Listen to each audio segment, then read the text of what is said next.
Hey guys, I'd like to introduce you to my dear friend Betsie Poinsett. Betsie has 32 years experience in hypnotherapy, studied at the Hypnosis Motivation Institute where she excelled and became a staff member in half the time of standard students. She began her journey to help her son overcome challenges in his life and found a calling in her own. As she continued her search, she mastered Reiki, received a doctorate in divinity, and became a shaman. She's also written a book entitled Mothers Who Cry in the Night and has appeared on several television shows featuring sacred sites in and around Mount Shasta, California, and Santa Fe, New Mexico. Thanks again, Betsie, excuse me. Thanks again, Betsie, for meeting with me and allowing me to share a conversation with others. And first thing I'd like to ask you is, what's hypnotherapy? Well, how much time do we have? As much as you'd like. I know. There's so many misconceptions about hypnotherapy or hypnosis. First of all, I will say that I don't make you bark like a dog or quack like a duck. You know, that's what most people think about. And that's a sad thing because the mind is unlimited, as you know. And hypnotherapy helps access the subconscious mind because all of our habits and our patterns, everything that we've learned over 21 times or 21 days becomes a known in the subconscious, which is 88% of our mind power. The conscious mind, just like our everyday thinking mind, is only 12%. And that's where our logic and reasoning is, which equals willpower, which is that thing everybody's looking for when they're trying to make a change. And the reason they can't do that is because that's only 12% of their mind power. So when they want to change, let's just say stopping smoking, that somebody wants to stop smoking and their logic and their reasoning says, oh, do it, that's a great idea. Well, that idea has to filter down into the subconscious where the pattern is, the habit. And that's 88% saying, no, we're not changing. We're not going to change because it's locked into the subconscious mind. And the subconscious, number one, doesn't like change and it's afraid of the unknown. So what hypnosis does is it actually opens a little pathway between the conscious mind and the subconscious mind. And that's what I do as a hypnotherapist. I access that 88% and create a new habit, a new pattern of being a non-smoker. Let's change it. And so basically that is what hypnosis does. And that's when I found that out, I said, I want to do this for everybody because trying to make changes on your own is like trying to hit your head up against the wall, Yeah. So, it's really exciting. I've seen such rapid changes. I usually start people with 3 sessions and over a 21-day period, which gets them out to 21 times of change. Yes, ma'am. And, it doesn't seem like very many sessions, but I've seen miracles happen in those 3 sessions. That's amazing. Absolute. Because regular therapy, which, it's taught, you talk to a psychotherapist or some kind of psychiatrist, and they never get down to the 88% because all they're doing is talking. And so that's why I started doing it, because I said I want to do this for everybody. Does that answer the question? Yeah, most certainly. So you mentioned that you were a shaman as well. How did venturing into hypnotherapy bring you to that place, or did it have anything to do with bringing you there? Well, it all kind of comes together because hypnosis is healing. A shaman is a healer from the ancient Indian tribes. The shaman was the native person that they would go to for herbs or to get, like a doctor, a doctor. I'm not a doctor, but it's a healer. It's a healer. And quite honestly, and we're probably going to talk about past lives in a few minutes, but I did have a past life session with someone and they told me I had been a shaman in a past life.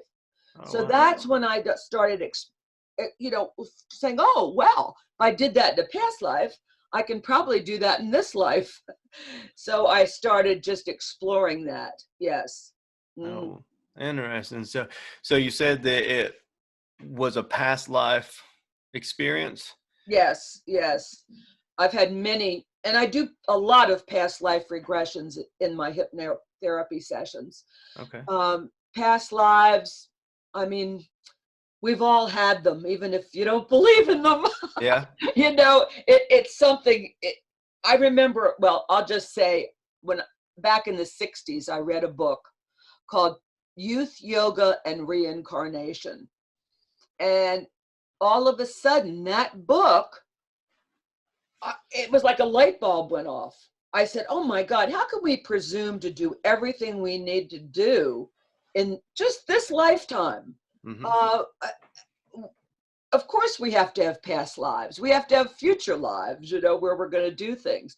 And so what I really learned about that was that since we're so advanced right now, things have accelerated so much that everything that we didn't heal in a past life has been brought right up to this lifetime right now. And that's why people are having such hard times. And they're thinking, how the heck did all this stuff happen, in this lifetime? And so what I do now, instead of just doing a past life regression to find out if you were the Queen of England or if you died, in a fire or something, then we go back and we heal that situation.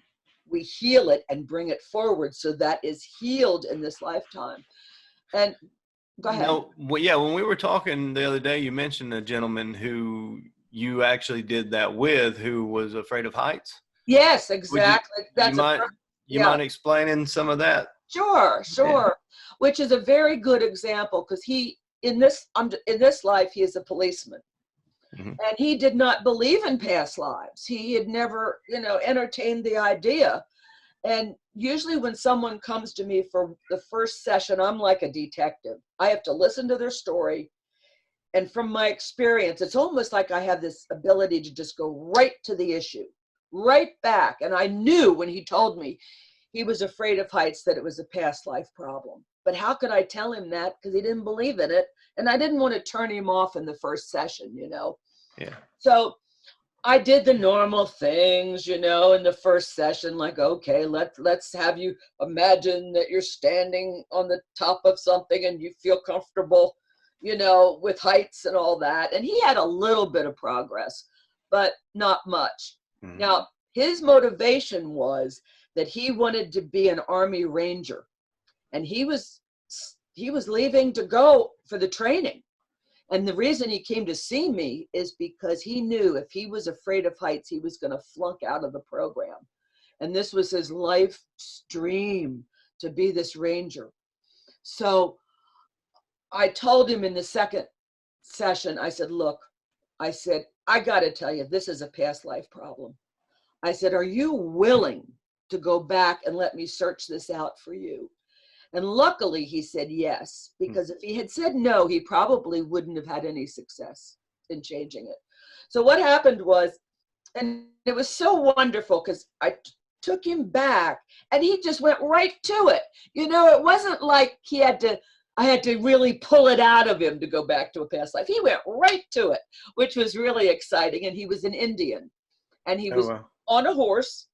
And he was riding like in this canyon. You know how sometimes out west they have those mountains that come together and they're real, it's like going through the eye of a needle almost. And so he's got his horse and he's almost trapped between these two mountains. And all of a sudden, all these white men come in on horses behind him. And they said, of course, that was the war of the Indians and the white man back then. So they shot him. Man, they just shot him. And, he fell off his horse. Well, they took his body and they threw it off the mountain. Well, at that point, he wasn't dead yet. Mm. So there goes the fear of heights. I mean, if you got thrown off a mountain and you're not dead yet, I think you'd be really afraid of heights. I mean, I would imagine so. That's really traumatic, really, really traumatic. So this is what I do in a past life thing now with the healing is, as soon as I found out what happened, I said, okay, as soon as those men came up behind them, I said, stop. We're stopping right now.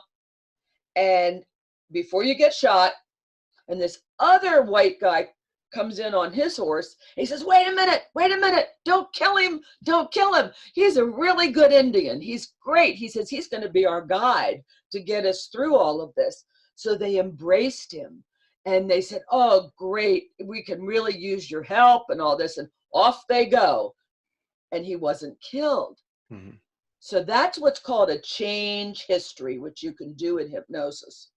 So he comes out of the session and he opens his eyes and he goes, I have never felt so fantastic in my entire life. He said, I feel like I could do anything. And I said, oh my God, that's so fantastic. That's what I want. That's Wow. what you want, So he goes on to ranger training. And of course, in sessions, I never really know what the outcome's going to be. And I want to hear what's going to happen, to people. I didn't know if he would be successful in ranger training or not, So in about 3 months, I texted him. I said, well, how you doing? He says, I never had one problem. Oh, that's awesome. He says, as a matter of fact, he says, the very last day, they tricked us.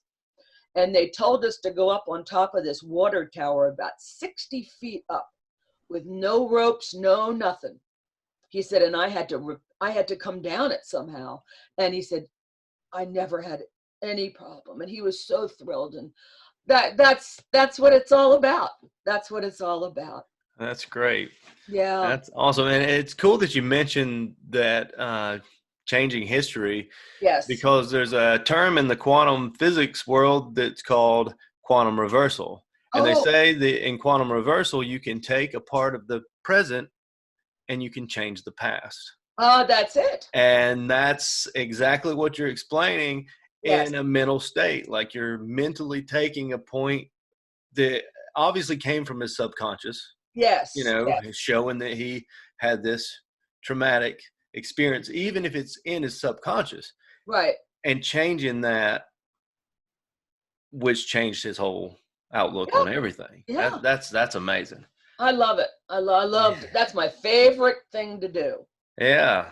Well, I imagine that you get a lot of joy from seeing, I'm sure you get stories back from people all the time about successes and that has to be. Well, that's interesting that you say that because sometimes I don't. Yeah. And I had this girl come in because I said I usually have people sign up for 3 sessions. Mm-hmm. And this girl came to see me and she's 1 session. And I told her everything, about hypnosis. And I think she had a problem with her husband. And I do a lot of healing for relationships, lots of healing for relationships. So I told her everything. I gave her, when I have a session, I give people 1,000%, I just give it to, and so she left and I never heard from her again. So what do I think? I said, oh my God, I really screwed that up. I must have said something that really turned her off, I really did. Oh man. Well, about 2 years later, I saw her somewhere. I forget where it was now. And she came up to me and she said, hi, remember me, and she said, I came for that session. I never came back. She said, I'm really sorry, but I have to tell you, you healed and changed my whole life. You saved my life. And I'm going, really? Oh, and I said, oh man. I mean, and I said, thank you for letting me know, but that's the thing. You never know sometimes. Yeah. Well, that's awesome. And I'm sure that was a nice little weight from anything that you were thinking. Because you really want to help people, that's the main thing. So I do like to hear the results. Yeah. Well, I know that you helped me tremendously, and one day we'll go into that with everybody. Yes. But I can't thank you enough for what you did for me. It was definitely a life-changing experience that I'll never forget, and has continued to help me as far as my everyday endeavors and my just will to do what it is I want to do in life. So that's beautiful. I definitely appreciate it. Thank you. I'm so glad. Yeah, thank you. You have a lot of great information. You really, really Well, thank you. I appreciate it. You really have a great insight about things. Well, thanks. Uh-huh. The only other question that I really have for you is on hypnosis. I know it's a beautiful positive, great thing. Well, not the only thing to ask you, but for right now, the last question I have for you Uh-huh. is, um, it has so many positive implications. Can it be used in a negative way? Like, do you ever see it used on media or through politicians or anything like that? Is that a possibility, or is that just hearsay? Well, that is called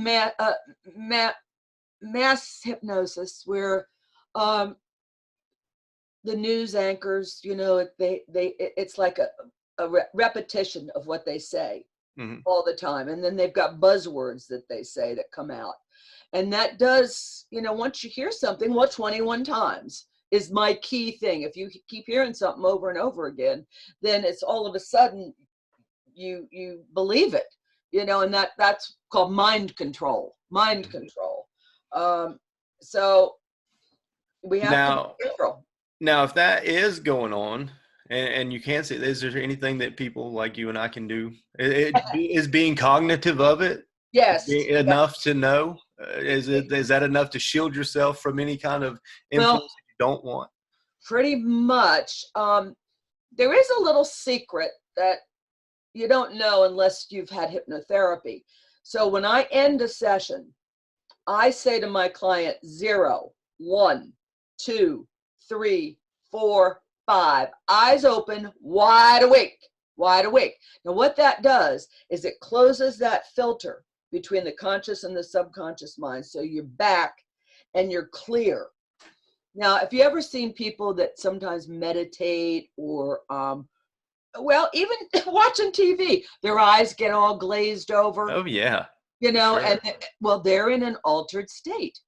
And when you're in an altered state, you're very, what we call, suggestible, because that filter is open, and it Mhm. just like you go into and you really have a hard time differentiating between what's going on. So when you say that 0, 1, 2, 3, 4, 5, eyes open, wide awake, it brings you back to where you need to be. And people don't realize that even when they're meditating, they should say that at the end, Oh wow. because it closes their mind so that they're not they're not taking in all the junk that's being thrown at them, which is a That good that's point. great information. Yeah. I've never thought of that. I'll come out of meditation and just uh, jump right into my day. yeah. Luckily, though, I don't normally surround myself with a lot of television or radio or Yes. outward influence. So Yes. when I'm done meditating, I'll either read a book, or if I'm Right. driving, it's quiet. So Yeah. don't have a lot of outward influence in that. But I could see where that could definitely be if you jumped up, finished meditating, and jumped on TV or something like that, where Yes. you'd be more susceptible. Right. Right. You're like a sponge. Yeah. Take it all in, and then I was thinking about